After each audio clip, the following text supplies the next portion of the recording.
Ating simula ng umaga ng mga balitang dapat nating malaman sa 774 Balita Ngayon. 774 Balita Ngayon. 30 minutong pag-uulat ng mga impormasyon at mga pangyayari sa loob at labas ng bansa. 774 Balita Ngayon. Kasama ang buong pwersa ng 774 News Team. 774 Balita Ngayon. Sa himpilang pinagkakatiwalaan sa balita at serbisyo publiko. DWWW 774, your ultimate news and music radio. At ngayon, narito ang inyong mga tagapagbalita. 774 Balita Ngayon.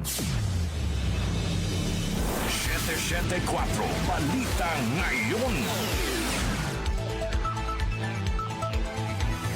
Magandang umaga, Luzon, Visayas at Mindanao. Ngayon po ay araw ng Miyerkules, February 25, 2025. Narito na ang 774 Balita Ngayon. 774 Balita Ngayon. At sa ating pong mga headlines, ICC prosecution tinukoy ang pagpatay kina Albuera Leyte Mayor Rolando Espinosa, Osamis City Mayor Reynaldo Paruhinog at sa 17 years old na si Kian de los Santos sa ikalawang araw ng confirmation of charges hearing sa mga kaso laban kay dating Pangulo Rodrigo Duterte sa ICC. Kinaroroonan ng mga tinukoy na co-perpetrators ni dating Pangulo Rodrigo Roa Duterte tinitrace na ng DILG. Paano kalang ideklara ang February 25 bilang non-working holiday? Pag-aaralan muna ni Pangulong Ferdinand Marcos Jr. ayon sa Malacanang. Pangulong Ferdinand Marcos Jr. nakikita ng maaring maging o nakakita na ng may nakikita na siyang maging pwedeng sumunod na Pangulo ng bansa. House Committee on Justice sisimula na ang pagtalakay sa impeachment complaints laban kay BP Sara Duterte sa susunod na linggo. Vlogger na si Norman Mangusin na kilala rin bilang Francis Leo Marcos inaresto ng mga otoridad dahil sa kasong unjust vexation. Metro News, Chinese national na nagpapanggap na Pilipino inaresto ng Bureau of Immigration. Sa ating balitang SNT, total lunar eclipse matutunghayan sa Pilipinas sa Marso. Lifestyle News, sa dress code para sa Met Gala 2026 inilabas na. Sa ating music trivia, karawan ngayon ng isa sa mga miyembro ng The Beatles na nagpasikat po ng mga awiting We Can Work It Out, Come Together at Hey Jude. Sino siya? Alamin. Balitang kakaiba, isang lalaki sa Italy matagumpay na nakapagpalapag ng eroplano sa umaandar na tren. Ang ating po oras, 6:45 ng umaga. Kami po ang inyong tagapagbalita, Darlene Olanyo. At ako naman, si Albert Antigo. Narito naman ang detalye ng mga balita. 774 Balita Ngayon. Sa pagpapatuloy ng confirmation of charges hearing ng International Criminal Court o ICC, kaugnay sa kinakaharap na crimes against humanity ni dating Pangulo Rodrigo Duterte, tinukoy ni ICC Prosecutor Trial Lawyer Edward Jeremy ang pagpatay kina Albuera Leyte Mayor Rolando Espinosa, Osamis City Mayor Reynaldo Paruhinog at sa 17 years old na si Kian de los Santos sa kasagsagan ng war on drugs ng Duterte administration. Ayon kay Jeremy, gaya ng ginawa ni Duterte sa Davao nang maupo ito bilang Pangulo, ay pinangalanan din ito sa publiko ang mga individual na sangkot umano sa iligal na droga at ang karamihan anya sa mga ito ay naging biktima ng war on drugs. Partikular na binanggit ni Jeremy ang press conference ng dating Pangulo sa Davao noong August 2016 kung saan pinangalanan nito ang 150 na public officials na umano'y sangkot sa drug trade. Kabilang anya dito sina Espinosa at Paruhinog at iba pang miyembro ng Parahinog family. Binanggit din ni Jeremy na noong November 5, 2016 ay napatay si Espinosa at ang drug suspect na si Raul Riap sa umano'y shooting incident sa Baybay City Provincial Jail. Noong July 30, 2017 naman, napatay si Paruhinog at iba pang individual sa drug raid na ikinasa sa Paruhinog compound. Noong August 16, 2017 naman, binaril ng mga police officers si De Los Santos sa ikinasang anti-drug operation sa Caloocan City. Umikot ang Day 2 ng confirmation of charges hearing ni dating Pangulo Duterte sa Project Double Barrel na kinabibilangan ng Oplan High Value Target at Oplan Tokhang. 774 Balita Ngayon. Sa kaugnay na balita, tinutuntunan ng DILG ang kinaroroonan ng mga tinukoy ng International Criminal Court o ICC na co-perpetrators ni dating Pangulong Rodrigo Roa Duterte sa kinakaharap nitong kaso sa ICC. Ayon kay DILG Secretary John Vic Rimulya, wala pa namang inilalabas na warrant of arrest para sa tinukoy ng mga individual, kaya wala pa silang ginagawang aksyon hinggil dito. Gayunman, sinabi ng kalihim na tinitrace na nila ang lokasyon ng mga ito bilang paghahanda sakaling magkaroon ng development sa usapin. We are all aware na meron ng pinangalan ng co-conspirator. But wala pang warrant of arrest. So wala kaming actionable document. However, we are tracing the people already, kung nasan sila, those named, except for one na namatay na. But we are already tracing them kung nasan sila para in the event na kailangan, masanda na kami kung anong gagawin namin. Nang matanong naman kung ang lahat ng mga tinukoy na individual ay nasa Pilipinas pa, sinabi ni Rimulya na patuloy pa nilang binavalidate ang mga record. Ngunit batay sa nakalap nilang impormasyon, dalawa sa mga ito ang nasa Amerika. Kabilang sa mga pinangalanan ng ICC bilang co-perpetrators ni dating Pangulong Duterte sa pagpapatupad ng war on drugs ay sina Senador Ronald Bato de la Rosa, Senador Christopher Bongo at dating Justice Secretary Vitaliano Aguirre II at ang pumanaw na si dating PNP Chief Camilo Cascolan. Samantala, mga panalong memorabilia ni Manny Pacquiao i-display sa National Field Sports Museum bilang simbolo ng dangal ng Pilipino. Chanel Salazar sa detalye. Kinilala ni Pangulong Ferdinand Marcos Jr. si People's Champ Manny Pacquiao hindi lang bilang kampiyon sa boxing, kundi bilang simbolo ng dangal at puso ng Pilipino. Sa paglalagak ng ilang memorabilia sa National Field Sports Museum sa Pasig City, personal na inihatid ni Pacquiao ang 2 trunks na ginamit niya sa mga panalong laban at isang championship belt. Ayon sa Pangulo, ang mga ito ay hindi lang alaala ng tagumpay sa ring kundi patunay na pagkilala sa buong mundo sa husay na isang Pilipino. Si Pacquiao anya isang huwara ng sipag, pananampalataya at malasakit sa kapwa. Nagsilbing inspirasyon ang bawat panalong ito sa milyon-milyong Pilipino na buong pagmamalaking itinataas ang bandila ng bansa. Para kay Pangulong Marcos, ang tagumpay ni Pacquiao ay tagumpay ng bawat Pilipino. Ako si Chanel Salazar ng DWWW 774, your ultimate music radio. At Chanel Salazar. 774 Balita Ngayon.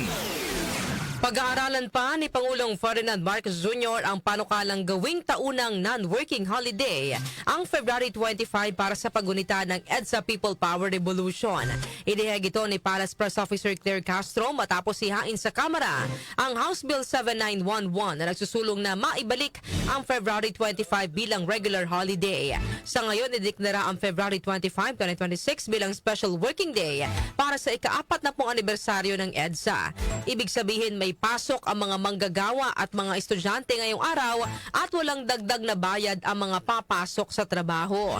Noong 2023, inilipat ang pagunita sa February 24 bilang special non-working day sa ilalim ng holiday economics. Sa mga sumunod na taon, hindi na ito diniklarang holiday. Samantala, panukalang gawing legal ang medical cannabis pasado na sa 2 komite ng Kamara. Detalye po ihahatid ni Grace Mariano. Inaprubahan na ng House Committee on Dangerous Drugs at Committee on Health ang mga panukalang batas na gawing legal ang medical cannabis o marijuana.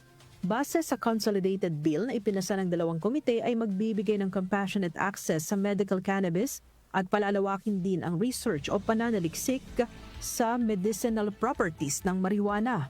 Bukod dito ay bubuo ng regulatory framework na sasakop sa access ng pasyente, authorized use at parusa para sa mga lalabag kapag naisabatas ang panukala. Di naman ibukid nun Representative Jonathan Kate Flores na siyang chairman ng Dangerous Drugs, tanging paggamit lang ng cannabis bilang gamot ang laman ng panukala. Sa pagdinig ay nagpahayag naman ng suporta ang mga kaukulang ahensya ng gobyerno sa medical cannabis pero kanilang binigyang diin ang kahalagahan na magkaroon ng safeguards. Ito si Grace Mariano para sa DWWW 774, your ultimate music radio. Maraming salamat, Grace Mariano. 774 Balita Ngayon.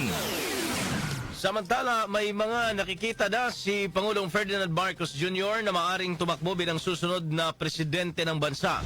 Gayunman sinabi ng Pangulo na wala muna siyang i-endorso sa ngayon para sa 2028 elections. Sa ASEAN Forum sa Makati, nilatag ng Pangulo ang katangian ng leader na kailangan ng bansa. Somebody who understands economics. Because Understands economics. that's the Okay. first thing. That's the life of the person who understands how to create jobs, who understands how to keep the inflation rate down, who understands how to make food supply a given, something that you can assume. So, and someone who thinks about productivity. Because growth is about productivity. How do you make your working population more productive? How do you support them so they work better? How do you fix the education system so they're better trained? How do you make sure that they're healthier? How do you make sure that they don't worry about food?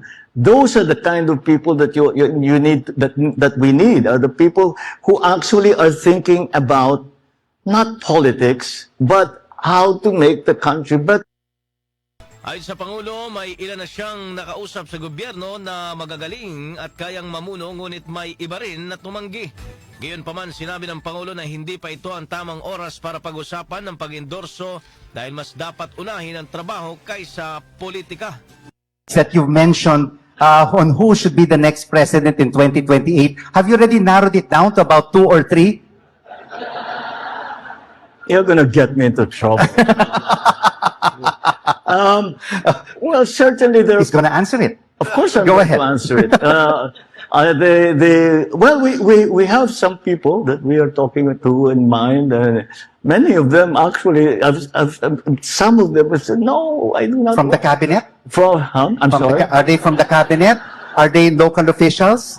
Are they from the Senate or Congress? You're just like a last light. You're not. You're not. As you can see, You're not. Mr. President, I love your socks. Yeah. It's green because we're both from Lasal.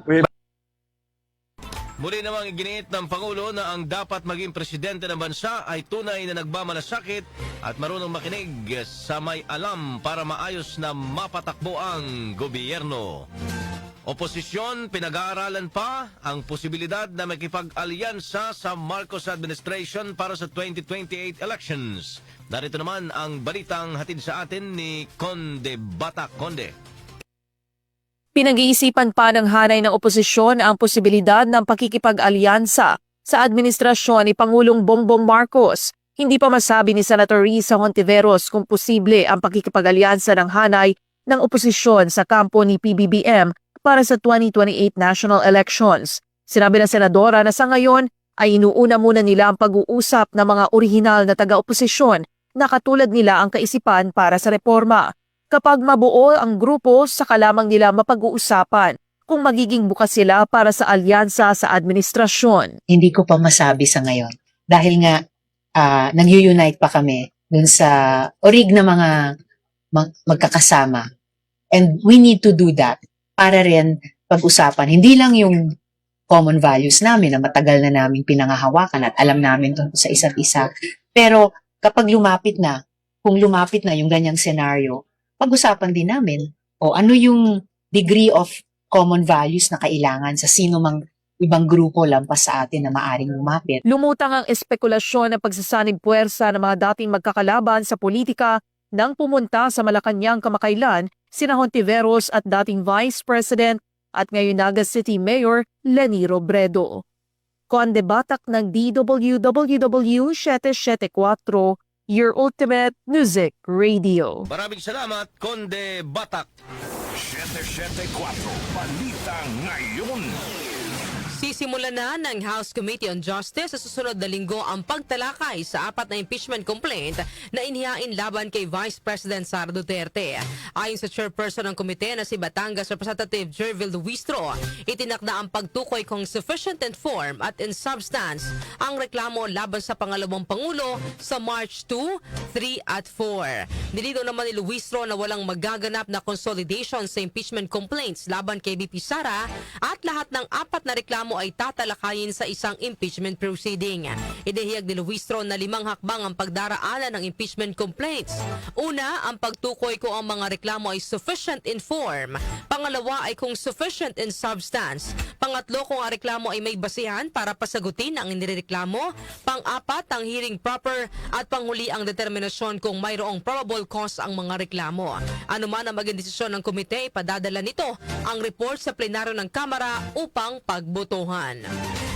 Samantala, AFP, mayroong 2 bagong naval assets na gagamitin sa pagpapatrolya sa territorial waters ng bansa. Angel Garcia sa detalye. Mas lalo pang pinalakas ng pamahalaan ang pagbantay sa karagatan ng bansa matapos sa formal na pasaniyaan ng Armed Forces of the Philippines ang 2 bagong naval assets na gagamitin sa pagpapatrolya sa territorial waters ng Pilipinas. Ito ay kasunod ng commissioning ng offshore patrol vessel na BRP Raha Sulaiman at ang fast attack interdiction craft na BRP Audrey Banyares sa ginanap na seremonya sa Naval Operating Base sa Subic. Pinangunahan ni AFP Chief of Staff General Romeo Browner Jr. ang pagpapasinaya sa 2 bagong barko na inaasahang magpapalakas sa kakayahan ng bansa sa pagbabantay ng karagatan. Ayon kay Browner, isang mahalagang milestone ito sa patuloy na modernisasyon ng AFP upang mas maprotektahan ang archipelagic waters, mga baybayin at economic zones sa Pilipinas laban sa anumang banta. Ang BRP Raha Sulaiman ay pinangalan sa sinaunang pinuno ng Katagulugan noong 1570 na namuno sa Puwersang Pilipino sa labanan sa Maynila. Samantala, ang BRP Audrey Banyares ay ipinangalan naman sa isang Navy Commando na nasawi sa engkwentro laban sa Moro National Liberation Front sa Zamboanga City noong 2013. Angel Garcia ng DWWW 774, your ultimate music radio. Maraming salamat, Angel Garcia. 774 Balita Ngayon. 1 minuto bago sumapit ang ikapito ng umaga sa pagpapatuloy ng ating balitaan, inaresto ng Criminal Investigation and Detection Group o CIDG ang vlogger na si Norman Mangusin na kilala rin bilang Francis Leo Marcos sa isang hotel sa Pasay City. Ayon kay Napolcom Vice Chairperson and Executive Officer Rafael Vicente Calinisan, dinakip si Mangusin sa bisa ng warrant of arrest na inilabas ng Parañaque City Regional Trial Court Branch 294. Nilinaw naman ni Calinisan na ang pagkakanakip kay Mangusin ay iba pa sa kinakaharap nitong reklamo dahil sa illegal na pagsusuot ng police uniform. Isinilbihan niya ang arrest warrant dahil sa 12 counts ng unjust vexation na in relation to violation with Anti-Cybercrime Act na isinampa ng isa pang vlogger. Inihag pa ni Calinisan na bago ang pagkakanakip kay Mangusin ay nakipagpulong na sila sa CIDG upang talakayin ang hindi nito otorisadong paggamit ng police uniform at ang mga impormasyong gumagamit umano ito ng iba't ibang pangalan, passports, birth certificates at pagkakaroon ng unauthorized security personnel. 18 dating sundalo naman na kasamahan ni ex-Marine Orly Guteza naglahad ng kanilang nalalaman tungkol sa anomalya sa flood control projects. Gina Mape sa report. Kinumpirma ng 18 dating sundalo ang naunang akusasyon ni dating Marine Orly Guteza tungkol sa umano'y paghahatid ng maleta ng pera sa mga opisyal. Kabilang si dating House Speaker Martin Romualdez, Pangulong Ferdinand Marcos Jr. at iba pa sa press conference sa Club Filipino sa San Juan. Sinabi niya Atty. Levito Baligod na ilang beses nagdala ang mga sundalo ng mali-maliatang pera na aabot sa 805 bilyong piso kay Romualdez at Pangulong BBM sa Forbes Park at Hawaii, Ilocos Norte. Naglabas si Baligod ng mga larawan na nagpapakita ng maraming maleta na ginamit sa pagdadala ng pera. Sinabi rin ni Baligod na ginamit sa paghahatid ng pera sa iba't ibang politiko ang eroplano ni dating ako Bicol Party List Representative Saldi Co. Nauna lang sinabi ni Guteza na nagdala siya ng 46 na maleta ng pera kay Romualdez at Co. Iginit ni Badigod na naniniwala siya na ang Pangulo ang nasa likod ng anomalya habang nasa ilalim niya sina Romualdez at Co. Inihayag din ni Badigod na nakatanggap siya ng balita na si Gutesa ay umalis na ng bansa. Ako si Gina Mape ng DWWW 774, your ultimate music radio. Maraming salamat, Gina Mape. 774 Balita Ngayon. Ang ating po oras, 7:02 ng umaga. Kami pa rin po ang inyong tagapagbalita, Darlene Olanyo. At ako naman, si Albert Antivo. 774 Balita Ngayon. Metro News. Metro News. Inaresto ng Bureau of Immigration ang isang Chinese national dahil sa pagpapanggap na Pilipino. Kinilala ang dayuhan na si Shi Lingguan, 47 years old, gumagamit ng alias na Shi Nengyuan at Mike C. At nakuha na ng mga peking dokumento tulad ng Philippine passport. Si Jean Lingguan ay nadakip sa tulong ng Land Transportation Office o LTO at Intelligence Service ng Armed Forces of the Philippines. Sa record ng LTO, nakakuha na lisensya ang naturang Chinese national gamit ang pangalang Shi Nengyuan at ang kanyang passport ay nakapangalan sa isang Mike C. Ayon kay BI Commissioner Joel Anthony Viado, nahuli ang suspect sa Batangas sa pamamagitan ng intelligence verification at koordinasyon sa iba't ibang ahensya. Tiniyak naman ni Viado na hindi makalulusot at mananagot sa batas ang mga dayuhang gumagawa ng ganitong uri ng iligal na aktibidad. Foreign exchange rates. Foreign exchange rates. Sa ating foreign exchange rates, ang palitan po ng piso kontra dolyar ay nasa 57 pesos and 78 centavos. Nasa 68 pesos and 10 centavos naman ang palitan ng piso kontra euro, habang ang British pound ay nasa 77 pesos and 95 centavos. Ang palitan naman ng piso kontra Saudi Real ay nasa 15 pesos and 50 cents, habang ang Japanese yen ay nasa 37 centavos. 774 Balita Ngayon. Samantala, kinilala bilang isa sa outstanding alumni ng Fort Bonifacio High School ang Kanyusik Senate Beat reporter na si Conde Batak o si DJ Candice. Sa ginanap na FBHS 80th Founding Anniversary kagabi na may tamang himagsikan sa Kuta Bonifacio, kinilala ang ating Kanyusik bilang Outstanding Alumni Awardee in the field of media and communication industry, kasama ang 7 iba pang alumni na nagkamit din ng parangal sa kanilang larangan. Ang naturang awarding ay matagumpay na naisagawa ng FBHS Grand Alumni Association Incorporated sa pangunguna ng mga opisyal nito na si President Dr. Romeo Milo, Advisor Cherry Rosa Criencia, Vice President Josefina Celebrado at FBHS Principal 4 Alexander Haban Escote. Tumanggap ng plaque of recognition si Batak at ang lahat ng kanilang mga kinilalang outstanding alumni. Ang naturang event ay sinaksihan ay pang alumni, lokal na pamalaan ng Taguig at mga estudyante ng FBHS mula grade 7 hanggang grade 12.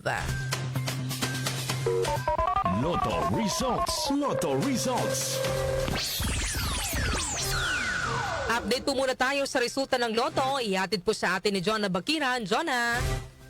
Narito na ang mga lumabas na winning combination sa Ultra Lotto 658 na binola kagabi February 24, 47, 26, 30, 41, 27, at 49. Kung saan naabot sa 75 million pesos ang papremyo. Ang bola naman sa Super Lotto 649 ay ang 20, 6, 42, 13, 47, at 28. Kung saan ang jackpot prize ay aabot sa 68,974,817 pesos and 33 centavos. Habang ang bola naman sa Lotto 642 ay ang 24, 12, 4, 35, 41, at 15. Kung saan ang jackpot prize ay aabot sa 23,814,718 pesos and 62 centavos. Wala namang nakapag-uwi ng nasabing mga papremyo. Ako po si Jonah Bakiran na nagsasabing wag lang umasa sa bola, tumaya sa buhay para maka-jackpot ka ng tagumpay. Maraming salamat, Jonah Bakiran. Science and Technology. Science and Technology. Sa ating balitang S&T, total lunar eclipse matutunghayan sa Pilipinas sa Marso. Detalye hatid naman ni Rose May Miranda, RM. Masasaksihan sa kalangitan ng Maynila at iba pang bahagi ng Pilipinas ang dramatikong astronomical event na total lunar eclipse sa ika-3 ng Marso ngayong taon na inaasahan tatagal ng 59 na minuto at 24 na segundo. Ito ay ganap din na maoobserbahan sa Eastern Asia, Australia, Central Pacific at malaking bahagi ng Amerika. Ayon sa Pag-asa, ang maximum eclipse ay inaasahang mangyayari bandang alas 7:34 ng gabi kung saan papasok ang buwan sa totality mga 4 na minuto makalipas ang alas 7 ng gabi. Paliwanag pa ng State Weather Bureau na magtatago ang umbral shadow na ginawa ng Earth sa 100% ng moon's disk sa panahon ng eclipse. Ang kamanghamanghang astronomical event na ito ay karaniwang kilala rin bilang blood moon dahil lumilitaw na nagiging kulay pula ang buwan sa panahon ng eclipse dahil sa paraan ng pag-filter ng atmosfera ng Earth at ang pagkalat ng sinag ng araw. Inihayag ng Pag-asa na napakadali lang matunghayan ang total lunar eclipse kumpara sa solar eclipse dahil hindi narito kinakailangan magsuot ng anumang protective eyewear. Manatiling may kaalaman sa agham at teknolohiya sa gitna ng pagiging moderno ng ating mundo. Ako si Rose May Miranda, ng DWWW 774, Ultimate Music Radio. Maraming salamat, Rose May Miranda. Lifestyle News. Lifestyle News. Sa atin naman pong lifestyle news, dress code para sa Met Gala 2026 inilabas na. Detalye po ihatid ni Mika Fajardo. Inanunsyo ng Vogue sa kanilang social media account na nakatuon sa temang Fashion is Art, ang taunang Met Gala na magaganap sa May 4. Magsisilbing imbitasyon ng temang ito para sa mga bisita ng bigyang kahulugan ng fashion bilang isang embodied art form at ipahayag ang kanilang personal na relasyon dito. Sinusuportahan nito ang spring exhibition na costume art ng Costume Institute ng Metropolitan Museum of Art na magtatampok ng halos 400 artwork, kabilang ang mga paintings, sculptures at iba pa na sumasaklaw sa humigit kumulang 5,000 taon ng kasaysayan ng sini. Magsisilbing co-chair ng Met Gala ngayong taon sina Beyoncé, Nicole Kidman at Venus Williams, kasama ang Global Editorial Director ng Vogue na si Anna Wintour. Unang inorganisa noong 1948, ang Met Gala ay nagsisilbing isang fundraiser para sa Costume Institute ng museo at mula noon ay naging isa sa mga inaabangang gami ng fashion. Noong 2025, nagtipon ng mga kilalang personalidad para sa taunang kaganapan, suot ang mga damit na inspired ng dress code na Tailored for You, na nag-aalok ng mga personal na interpretasyon sa red carpet. Ako po si Mika Fajardo ng DWWW 774, your Ultimate Music Radio. Maraming salamat, Mika Fajardo.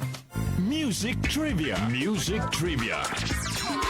Sa ating Music Trivia, karawan ngayon ang isa sa mga miyembro ng The Beatles na nagpasikat na mga waiting We Can Work It Out, Come Together Right Now Over Me.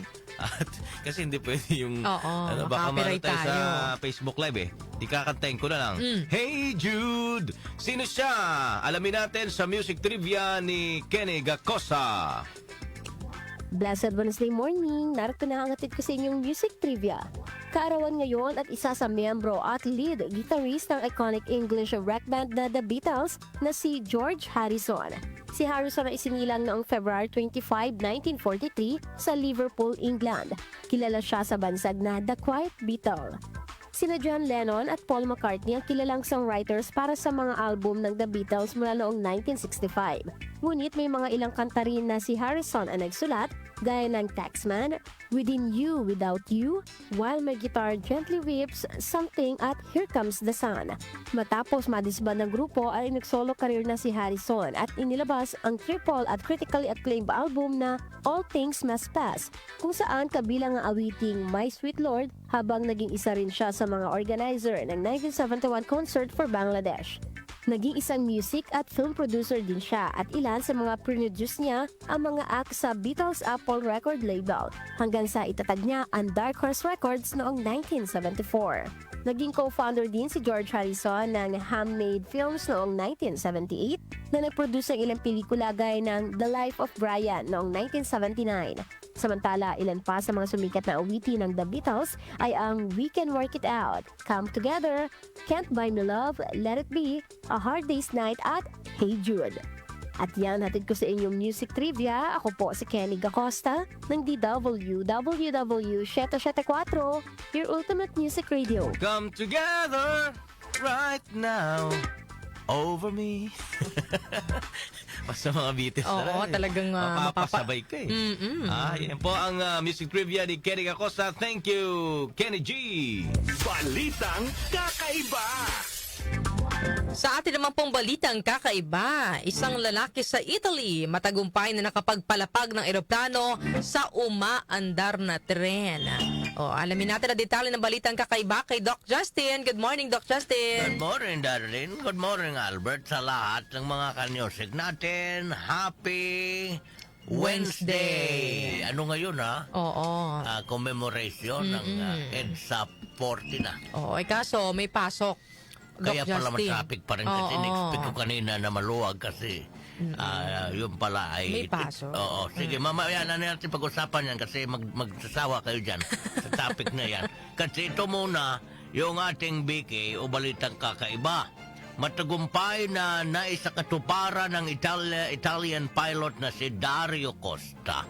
Ang isang mapanganib at hindi malilimutan na stunt matapos na maging kauna-unahang individual na nagpalapag ng eroplano sa ibabaw ng isang umaandar na tren. Hindi mahirap yon. Gamit ang kanyang Chivco Edge 540 aircraft. Perpektong nakalanding si Costa sa maliit na runway sa pinakahuling bagon ng tren bago muling lumipad sa himpapawid. Ayon kay Costa, ito na ang pinakamahirap at pinakamanga panganib na proyekto sa kanyang buong karera. Dahil labang isinasagawang stunt ay tumatakbo ang tren sa bilis na 120 kilometers per hour. Naging isang blind landing din ang senaryo kung saan literal na hindi nakikita ng piloto ang kanyang lalapagan. Kwento pa ni Costa, dumepende lamang siya sa kanyang cognitive skills, instinct at matinding focus upang maitama ang alignment ng eroplano. Inayag pa ng piloto na taong 2024 pa siya nagsanay para sa stunt na ito. Kaya maintindihan mo bakit ang mga pag-aaral ng itong piloto, pilot, ay talagang matagal din sila mag-aral at may kamahalan. Grabe din kasi syempre yung buhay din yung dala mo dyan, Doc Justin. Kaya deserve nila kung magkano man ang kanilang kinikita ngayon. Correct. Imagine mo, di ba, ang dala mo, mga buhay. So, deserve nila yan at salamat sa mga piloto na talagang alam mo yun, noona nila yung kaligtasan. Kaya huwag kayong magbad-bad siya at mga pasahero kung bumalik kayo sa diba, pilot sa airport of origin. May ganong diba? May ganong insidente na palanding na sana. Correct. Pero hindi na nakalapag sa lupa. Yes. Lumipad ulit yung eroplano, no? Kasi nga iniwas kayo sa disgrasya. mayroong mayroong mga abiso doon sa piloto, may narinig sila ng mga insidente na ikakapahama kung ipipilit yung paglapag, Huwag diba? kayong mabuisit kung nadidelay yung inyong flight. Kasi may rason. Lalo na kung may masama ang panahon. Di pwedeng ipilit yun talaga. So yun nga lang pagka talagang nando ka sa taas, matuto ka talagang magdasal lalo. Magpatatakot ka talaga Pero kung may turbulence, mararamdaman mong Inuuga yung eroplano. Pero ganun talaga yan. Sige, salamat sa mga piloto at lalo na dito kay Costa. Congratulations sa kanya. Alright. Ako si Doc Justin. Just out na ako. Thank you. Maraming salamat, Doc Justin, sa ating balitang kakaiba. At bago tayo magtapos sa ating balitaan, ito muna ang ating katanungan. Yung araw po ng Wednesday, ang ating pong bibigyan ng opinyon ngayong umaga. Pabor ba kayong gawing special non-working holiday ang February 25? O kasi Albert, hanggang kagabi, diba, dahil naglabas ng pahayag yung Malacanang na pag-aaralan daw kung gagawing holiday ang February 25. Hanggang kagabi marami yung umaasa na baka last minute daw magdeklara si Bakit PBBM. ba daw nabibitin itong usapin na ito na pagdideclare? Kasi syempre, ikaw ba naman anak ka ng dating Pangulo na dahilan kung bakit nagse-celebrate ng EDSA. Mamaya, pag-usapan din natin ano ba yung ginugunita natin ngayong araw. Kasi lalo-lalo na sa mga kabataan, Albert, no, na baka mamaya hindi na nila alam ano yung meron ngayong February 25. So mamaya, yan pag-usapan natin. Move on na. Oo, kasi baka hindi tayo baka usad. Oo. Sige, maganda ho yan para at least marinig natin both sides, no? Kung pabor kayo o hindi na gawing holiday, special non-working holiday. Ang EDSA 40. So yan mga ka-music, para po sa inyo mga opinyon ng ating pong text line 0929-321-8738 at maaari din po kayo mag-comment sa ating pong Facebook Live at sa ating YouTube channel. Inyo pong narinig ang mga may init na balita ngayong araw po ng Miyerkules, February 25, 2026. Kami po ang inyong tagapagbalita, Darlene Olanyo. At ako naman, si Albert Antibo. Napasa inyo ang 774 Balita Ngayon. 774 Balita Ngayon.